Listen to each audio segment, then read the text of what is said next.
So hello, everyone. As Thomas just mentioned, my name is Mark Bookman, and I am a postdoctoral fellow at Tokyo College within the University of Tokyo. So before I start, I'd just like to thank Thomas and the rest of the organizers and everyone else who's helped to put this wonderful meetup together. I really appreciate you all taking the time and bringing us here to have this conversation today. I'm going to be speaking about a number of things, but I've given this talk the title Virtual Accessibility Mapping, Awareness Raising, and Real World Advocacy. Um, Essentially, I'm going to divide this into three different steps. The first step, I'm going to just speak a little bit about myself as a disabled individual, researcher, and activist working in Japan. So you can have some idea of how I approach questions of accessibility and inclusion, what type of work I do, and how that might relate to the virtual reality space. After I'm done talking about my own sort of interests and questions, I'm going to provide a brief framing of the context in which I work, namely Tokyo, Japan, thinking about what accessibility issues are existing in Japan right now, why the country looks the way it does, who's included and excluded in different types of spaces, education, employment, entertainment, healthcare, different parts of society. And then after thinking about those inclusions and exclusions, I'm going to bring us into virtual reality and talk about how VR has in some ways solved problems and in some ways created problems for people with different types of disabilities. By talking about the pros and cons, hopefully I'll set us up to move forward and thinking about more inclusive ways to design and implement virtual reality. So, okay, that was a fairly long introduction. Let me just give you a little bit more about myself. So as I mentioned, my name is Mark Bookman. I'm at Tokyo College. And as you can see from the photo on the left here, I use a motorized wheelchair to get around. I actually have a neurodegenerative muscle condition, kind of like an ALS or a muscular dystrophy, where over time, all the muscles in my body have gotten weaker. As a result of that condition, I had a heart transplant when I was 10. And these days I use 24-hour caregiver support, as well as a mechanical ventilator at night to assist my breathing. So why, as a disabled individual, and as you may be able to tell from my accent, I'm originally from the United States. How is it that I've come to Japan to work in this space, and why am I interested in inclusion in Japan? Well, to get to that conversation, I actually have to bring us back a little bit towards my childhood. So, as I mentioned, I have this neurodegenerative muscle condition, and because of that, I spent most of my childhood in the hospital. Especially after I had my heart transplant when I was 10, I was heavily immunosuppressed and wasn't able to go outside. This was the early 2000s, so just at this point in time, Japanese animation started being imported in large quantities towards the United States, and it became possible to watch anime on TV. Now, as someone who didn't have much else to do, anime was kind of a natural escape for me, but it also showed me things that I wasn't necessarily seeing in Western media. You know, what I was seeing cyborg bodies with wires and connections that really resembled myself as I was attached to my IV pole. A picture you can see on the left here.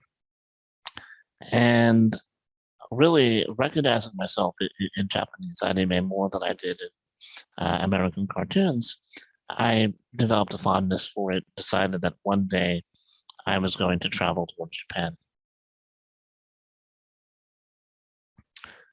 And I did. So in 2008, I went to Japan for the first time, and I've been jumping back and forth now for the last 13, 14 years or so.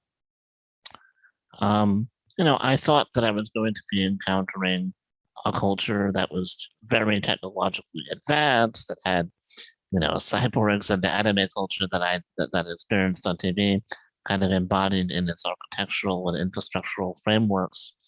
But what I found when I got on the ground in Tokyo is that my experience was not quite as inclusive or accessible as I had imagined. And in fact, my life was filled with a number of barriers. So let me give you an example of what type of barriers I encountered going back and forth, just by talking about one day, for instance. So my typical day might begin by getting out of bed with help from a caregiver. Uh, Typically, they'll help transfer me into my large motorized wheelchair that an engineer had to put together. And then I'll drive that across my barrier-free apartment that an architect designed before leaving my building. After I get outside, I'll follow the yellow tactile pavement you see here on the ground towards the nearest train station. So I'm also relying on a city planner to a certain extent. I'll get to a train station, and there I'll have to use my government issued disability pass to pay for a ticket.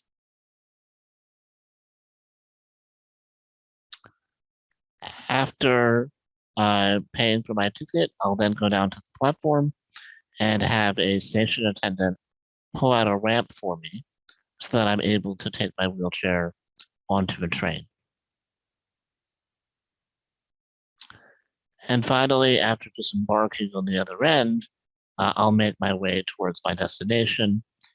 In this case, the school that I work at, the University of Tokyo, where I'll rely on academic administrators, members of the public, other individuals to assist me in navigating any barriers or obstacles that I might encounter. Suffice it to say that my life in Japan is very much like a puzzle where all of these different stakeholders, architects, engineers, educators, have to come together and work together to facilitate my accessibility and inclusion in different kinds of spaces. But the problem is that sometimes these people are not necessarily there, or they're not necessarily working to accommodate an individual with my own personal needs. They may understand disability as something drastically different than what I need as a white male 31-year-old who's originally from the United States, but now living in Tokyo and using the particular technologies and support assistive devices that I do. You can, if you want a visual to think about this, you can look at this picture of a bridge, which says here in Japanese, wheelchair accessible pathway. Now I can tell you this bridge may be accessible for some types of wheelchair users, especially those with smaller devices.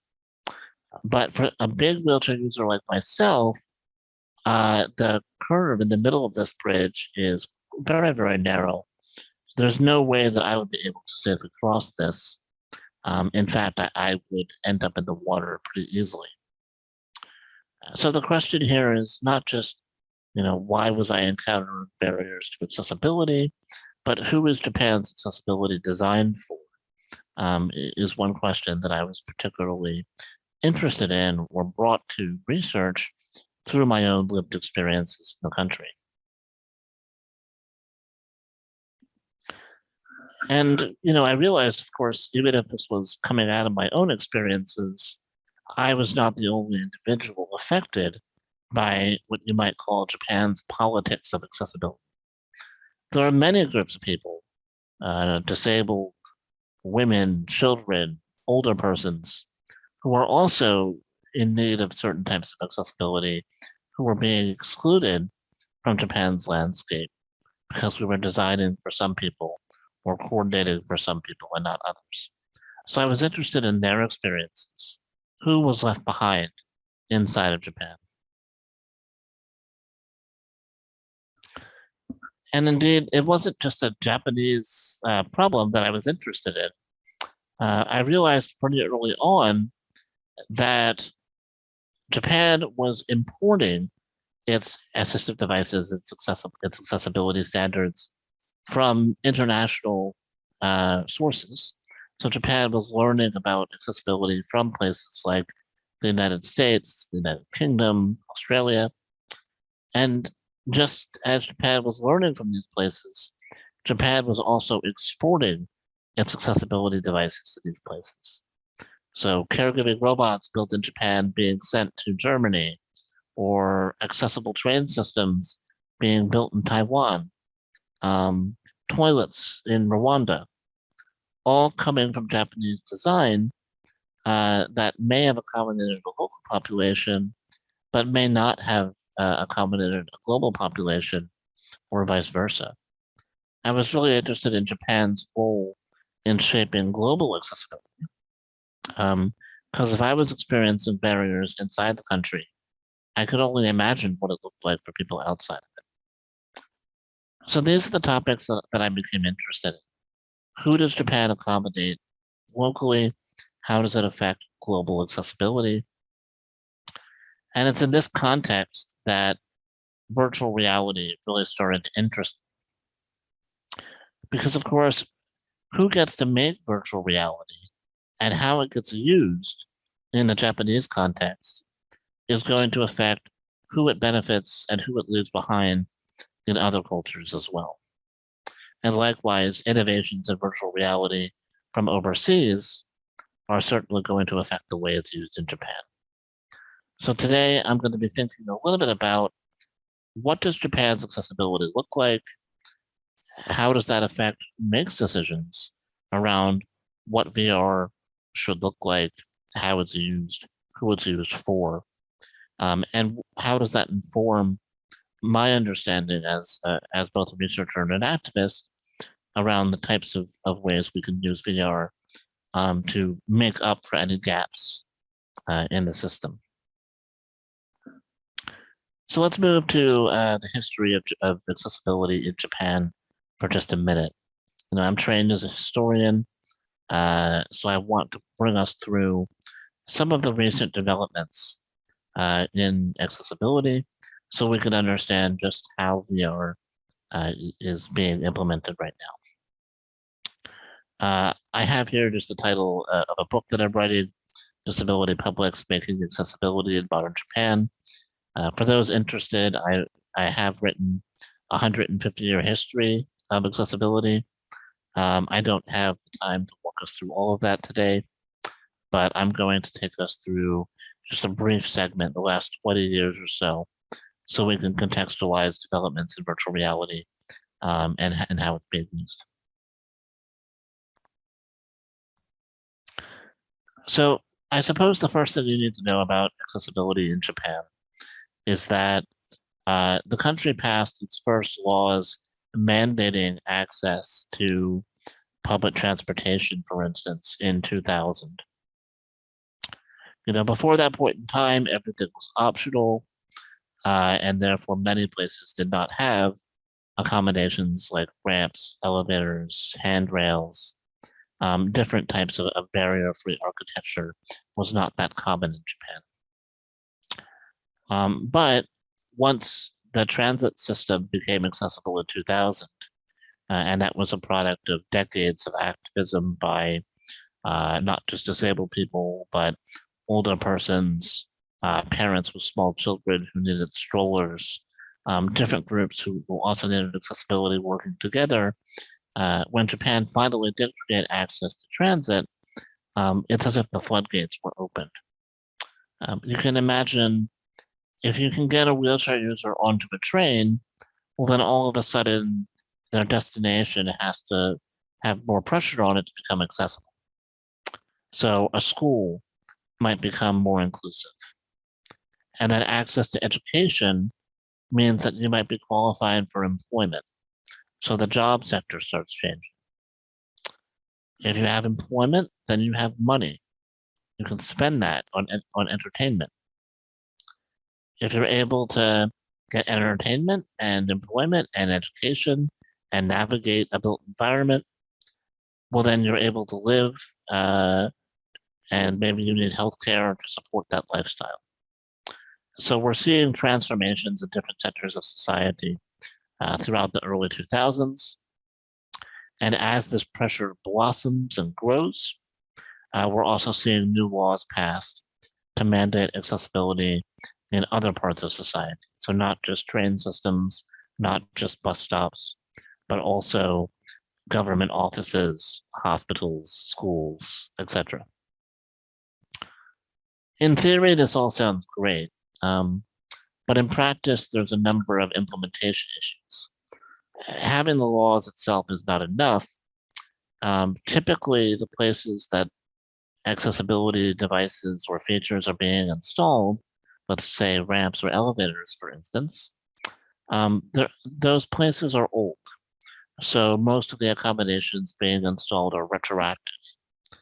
And to save money and not disrupt regular flows of traffic, a lot of operators of these facilities are installing accommodations in places that are out of the way.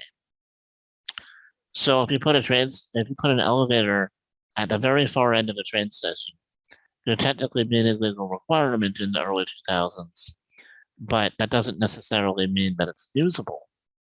And in fact, it's that much harder for disabled people, for instance, in wheelchairs to get to that elevator. It takes a lot of time.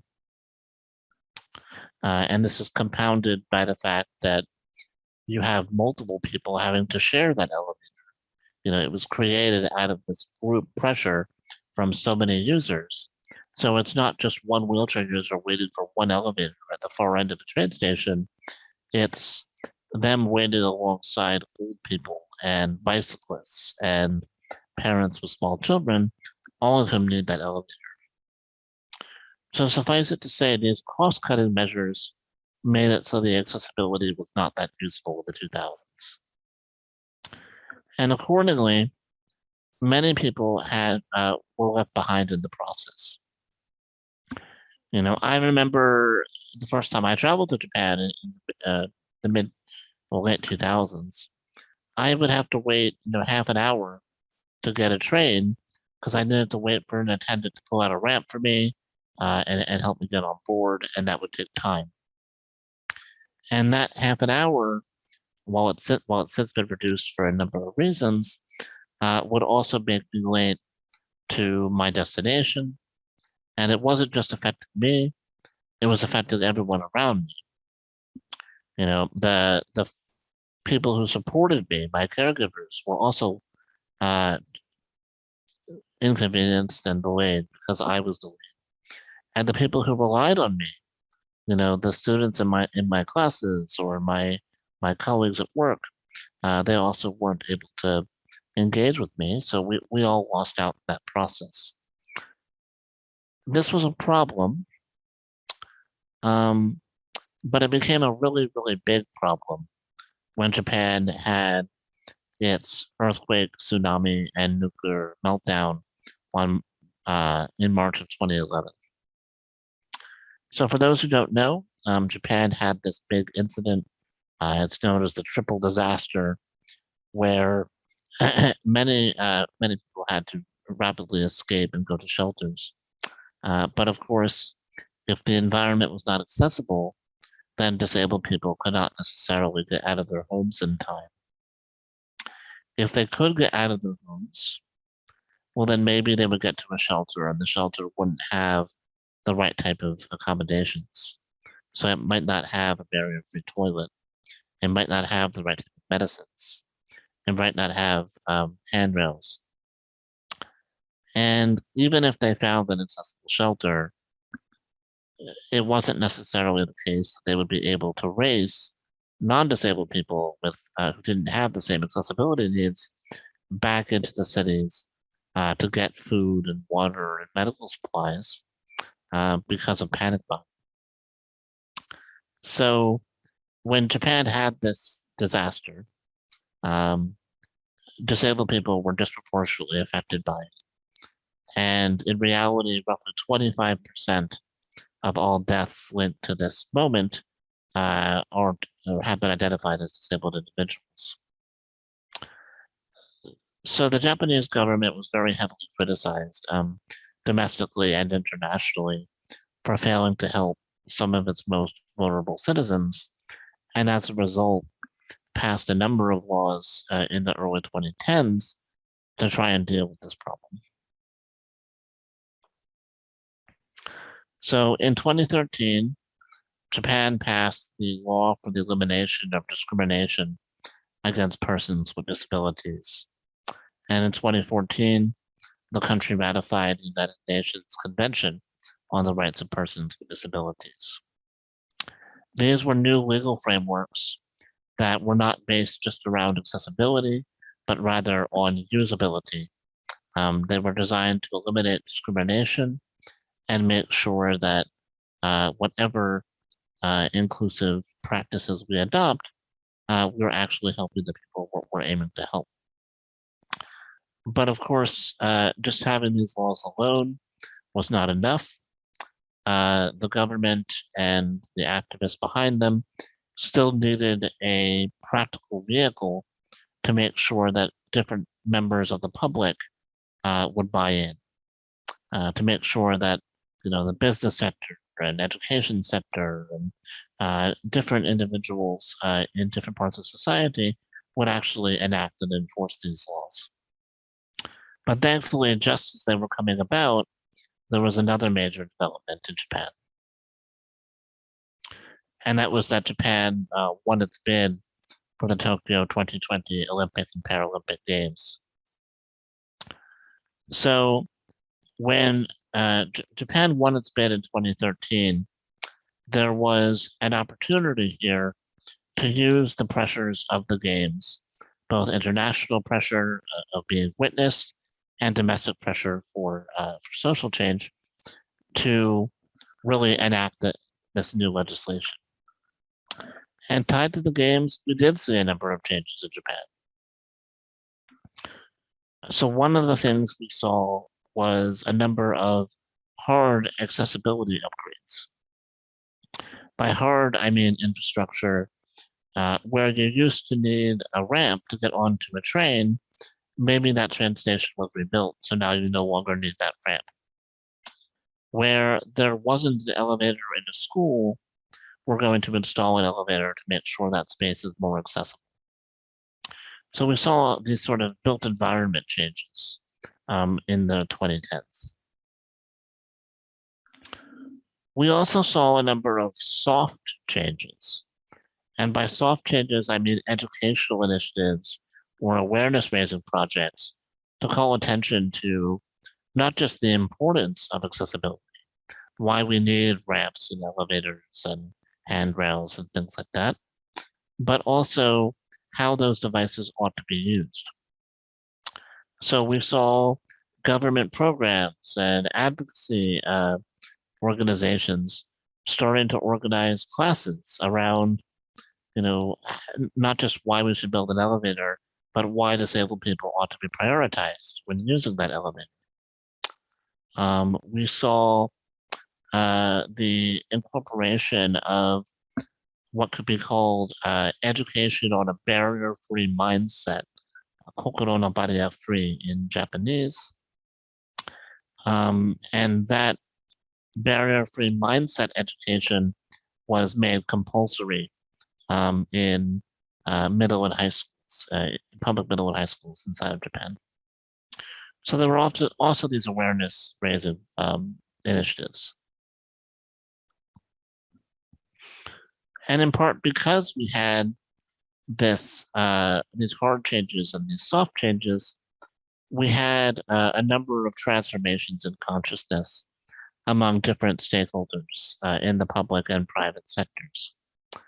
So in the mid 2010s, we saw Japanese businesses starting to describe disabled people as an untapped labor force who, via telework, could help make up for some of the nation's economic woes. We saw new technological developments for disabled people to try and facilitate social participation in ways that we had not seen before. And we also saw the election of two disabled individuals to the nation's parliament. It's called the Diet in Japan. So we saw political representation also starting to change. All these developments allowed for a greater degree of inclusion to some extent. But there were also a number of limitations and barriers. So one set of constraints was material. No matter how hard Japan tried to improve its accessibility ahead of the games, it was starting from a fairly inaccessible situation. So I remember there was a survey from 2017 of accessible hotel rooms in the Tokyo area. And of around 300,000 rooms investigated, only 0.4% were wheelchair accessible. So when you're starting from 0.4% of rooms, even getting to 1% before the games was a huge endeavor in terms of rebuilding, in terms of financing. So, it wasn't that easy to remake everything. And that was true across the board, not just for hotels, but for train systems and schools and workplaces. So while there was positive motion, it didn't solve all the problems.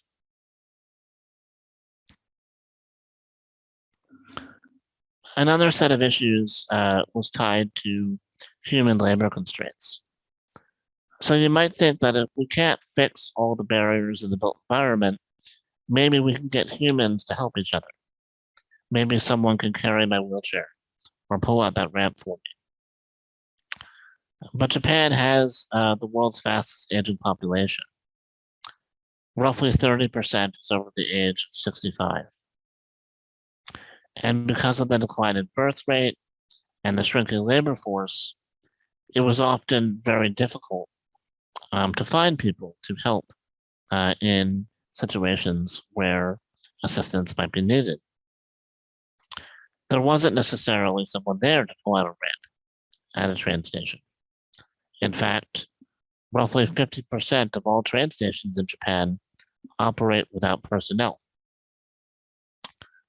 And again, the same logic applies to other sectors of society as well. So we tried to fix the built environment, barriers remained. We tried to get human labor to help make up for those barriers. There wasn't enough humans around to help.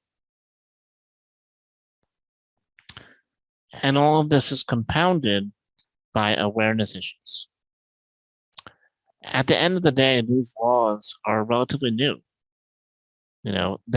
If Japan passed its law to eliminate discrimination in 2013, between 2013 and 2020, when the games were supposed to take place, was only 7 years. That's not a lot of time to raise awareness around how the laws ought to be implemented, who's responsible for doing what.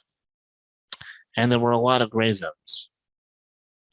I remember there was a huge dialogue about should a train attendant have to push my wheelchair off of a train onto the platform, from a platform to the ticket gate, from the ticket gate out of the station to my home. They were required to provide reasonable accommodations under the law, but what counted as reasonable and who got to decide that was very ambiguous, and it was tough to figure things out during this period of rapid change.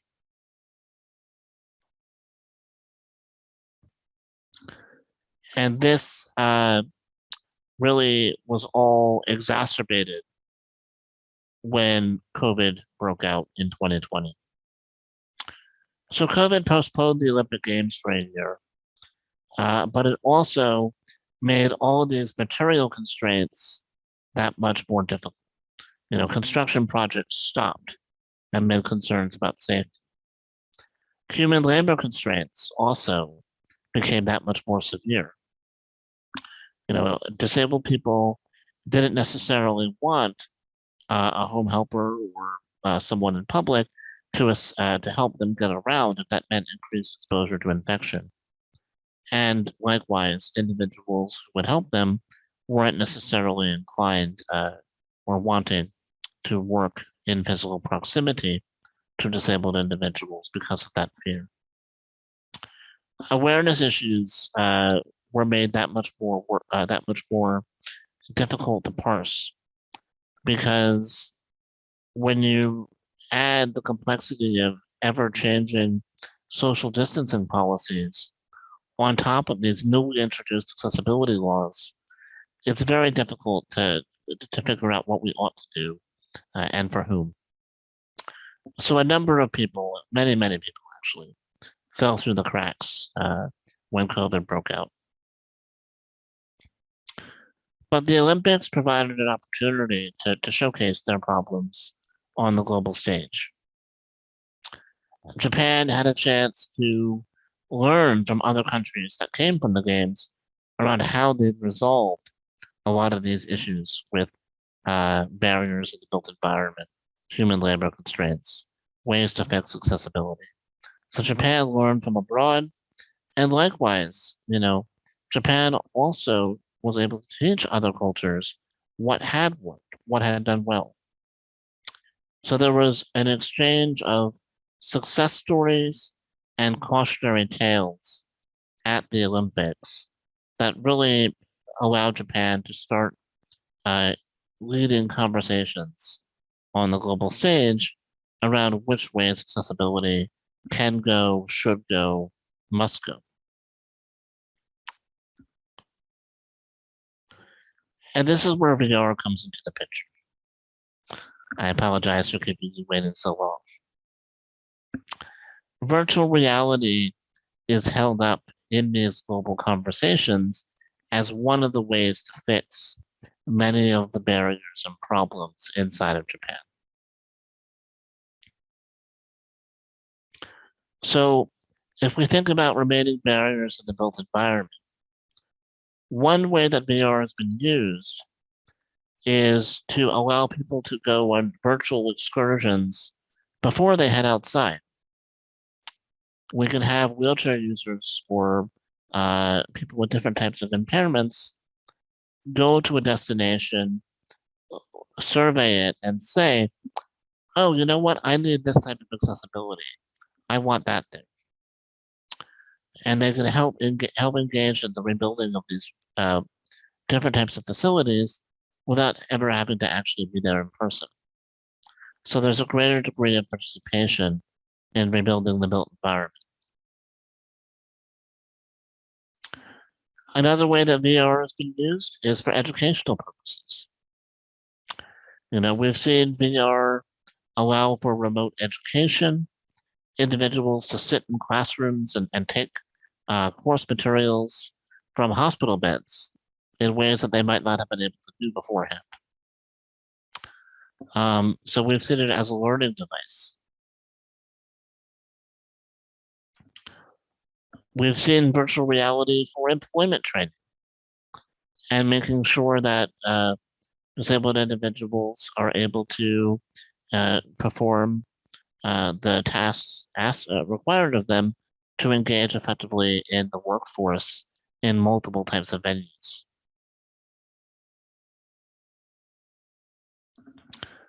Virtual reality has been used to fix entertainment barriers.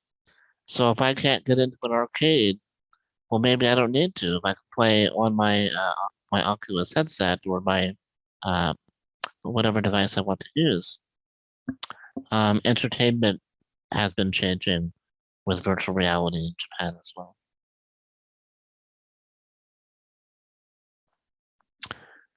It's been used in the healthcare sector. So we've seen doctors simulating surgeries so that they have better understanding of what type of experiences they might encounter when working with and on disabled individuals. So it's allowed for transformations in medical knowledge as well. But all of these experiments in virtual reality have raised a number of questions around whether virtual reality is actually helping or whether it's making things worse, and for whom. So let me explain that comment. There's always a question in these debates around virtual reality around who the device is being used for. Is it supposed to simulate a disabled experience for a non-disabled individual? Or is it supposed to facilitate participation of a disabled individual in some sector of society? Is it supposed to do both at the same time? Depending on the user and target of virtual reality, we've seen a lot of people excluded, especially when these conversations or experiment sessions with virtual reality are not appropriately framed. So there are instances where you might put a virtual reality headset on someone and say, this is what it's like to go around in a wheelchair. It really isn't. You're giving them one insight for one type of space for one certain amount of time. That doesn't necessarily give all the experience of a wheelchair user. And if it's framed as such, or rather, if it's not framed in a way that highlights the limitations, that's led to some problems with implementation.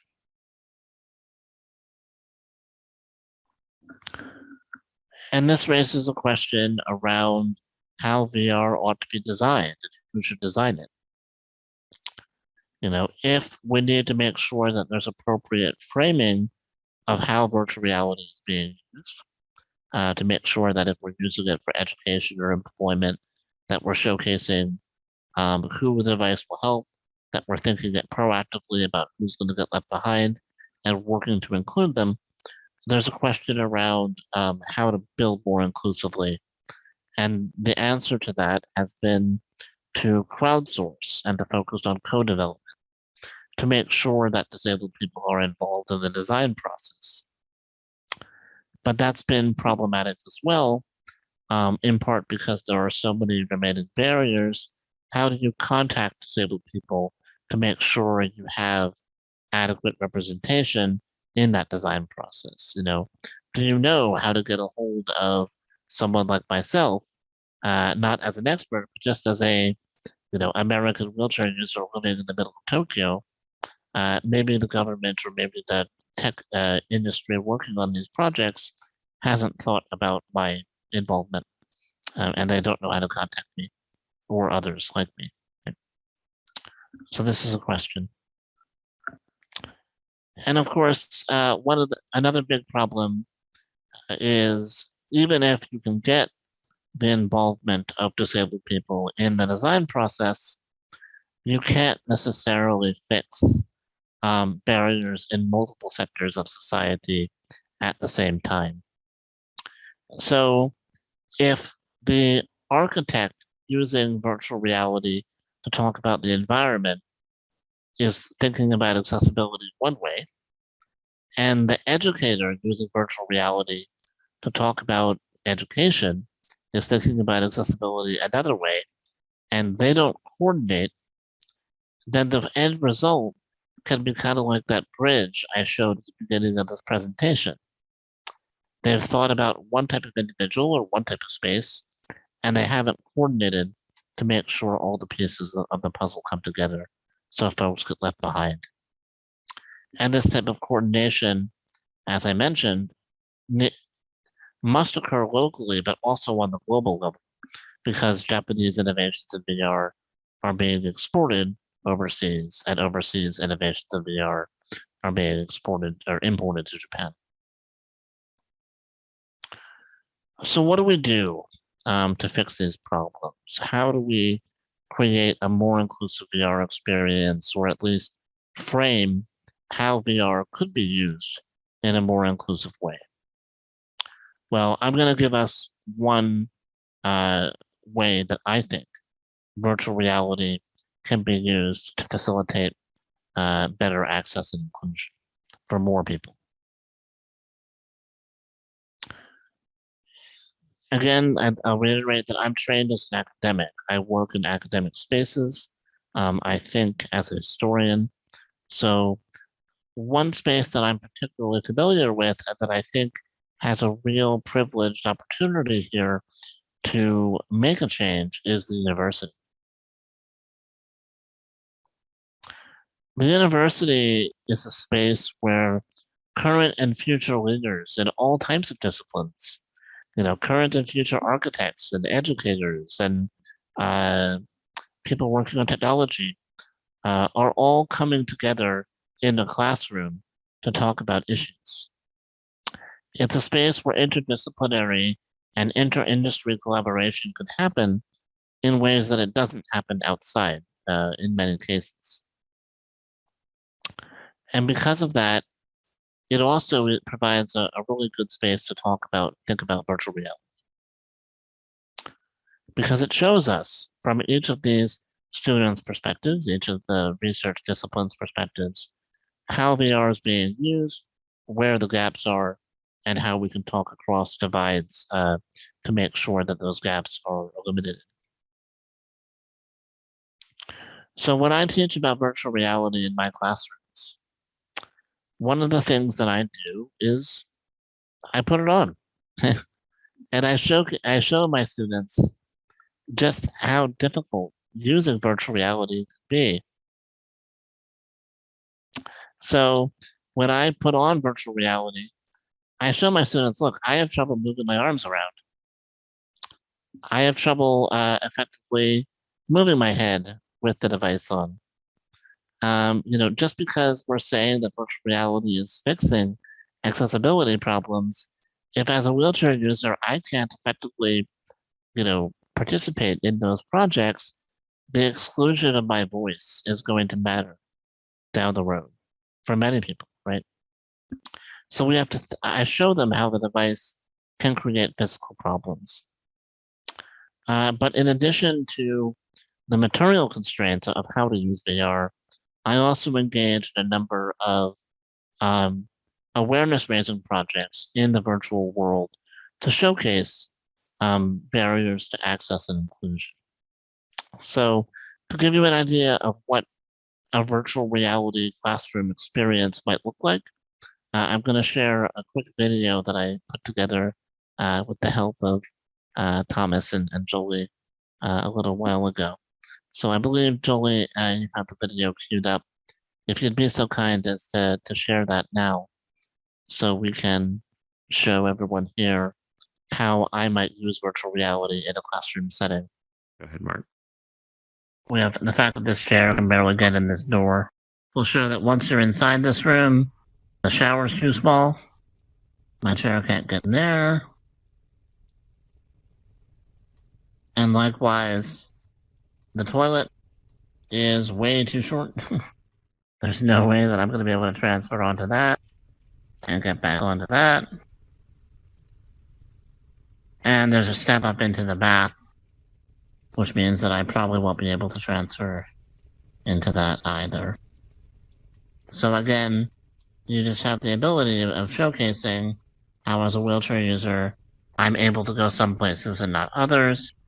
And while I'm a wheelchair user, people with different types of disabilities or different types of needs will be able to point out different things. So maybe someone who needs Braille will point out no Braille in this room. Maybe someone who needs trash can for a sanitary napkin would point out that that's not here. Everyone with their own needs will point out a different problem. So this bed is rather short, and as someone who uses a tall wheelchair, I might be able to transfer into it, but I'm not necessarily able to transfer back out of the bed into my wheelchair. So one of the things that this VR is letting us do is showcase how even something that might look accessible, I'm able to get my wheelchair into the room and even able to get it next to the bed, That look of accessibility is not enough. We need someone who has the experience of that accessibility to tell us what does or doesn't work for them. And the fact that we're all able to be here talking together about what does and doesn't work lets us learn from each other. All right. So if I wanted to eat at this table, I'd have to pull my wheelchair up close. But because the table was kind of low to the ground and has this overarching lip, it's really tough for me to get close. I won't easily be able to eat or drink, which becomes a huge problem. And likewise, there's technically a stove, but because all these cabinets are in the way, I can't turn my wheelchair to cook. So I can't even start to make food or eat food in this type of environment. Again, even though it's a big room, if it doesn't fit my wheelchair, that's a problem. So inside of this classroom, we can see that the speaking area is very narrow. So I'm not going to be able to necessarily teach and face the class with this type of environment. So one thing to ask is, how do we make sure there's enough room up front for me to teach? And there's enough room with these desks in the back. They're all bolted down to the ground. So again, as a wheelchair user, I might not be able to get my chair inside of those desks at the right height. This cubicle is way too small for my wheelchair. There's just no way that I'm going to be able to park and work here. It's too low and it's too narrow. So realistically, if I wanted to work here, I can't get my wheelchair close. I probably can't type at that keyboard, and even using that phone is probably going to be a problem. Again, in theory, setting up a space would allow people to work here, but in practice, it's not necessarily that accessible. If we're able to go here in virtual reality and talk about the fact that this desk is too low or too narrow, maybe we can fix it before we build it in real life. This vending machine is not at the right height. I'm going to have trouble reaching to get my food from here. This exam room is very, very narrow. I'm probably not going to be able to get my chair inside to get seen if I have a problem. Having a space for medical examination alone is not enough. I need to make sure that it can be used by a large wheelchair like myself. These beds are pretty obviously designed for a smaller wheelchair like the one next to me.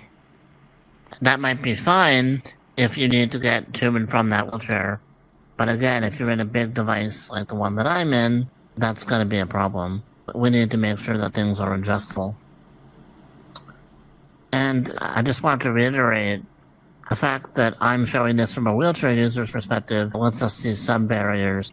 But if we do the same exercise with someone who's blind or someone who's deaf or someone who has a different type of disability or a different type of need, whether it's based on gender or race or class, religion, the fact that there's no prayer room, the fact that there's no gender-neutral bathroom around this area, everyone's going to point out their own problems, and that we're able to walk around together and do that in this virtual space helps us learn what everyone needs. On this train, there's no wheelchair tie-downs, there's no way to keep my chair secure, so I may or may not be able to ride this effectively. The fact that there's space at all is kind of a miracle, but that's one thing that I noticed immediately.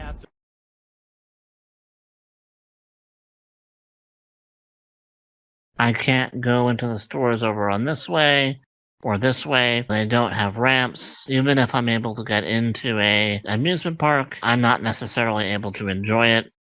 And that I'm not able to enjoy it means that the people who come with me are not able to enjoy it. And the people who I'm going to complain to, they're not going to be able to enjoy it. Accessibility matters for everyone. And that I can showcase that in this virtual environment means we can do it in the real world. Thanks so much for sharing the video. And with that, I just want to say that I think in terms of our classroom environment, we have this great potential to bring together different perspectives, to use virtual reality, both showing how the current design is efficient, how the current uses can open up new possibilities. And I think that in the Japanese context, that's going to be important going forward. And thus it's going to have global implications that will in some way affect all of us. So we should think about what our role is. And with that, we're just about at time. So I will end my talk and we can move towards any questions you might have. So thank you all for listening. Yeah, and thank you so much, Mark, for the excellent presentation today. Mark, your first question. Meta has introduced avatar options showing a range of disabilities.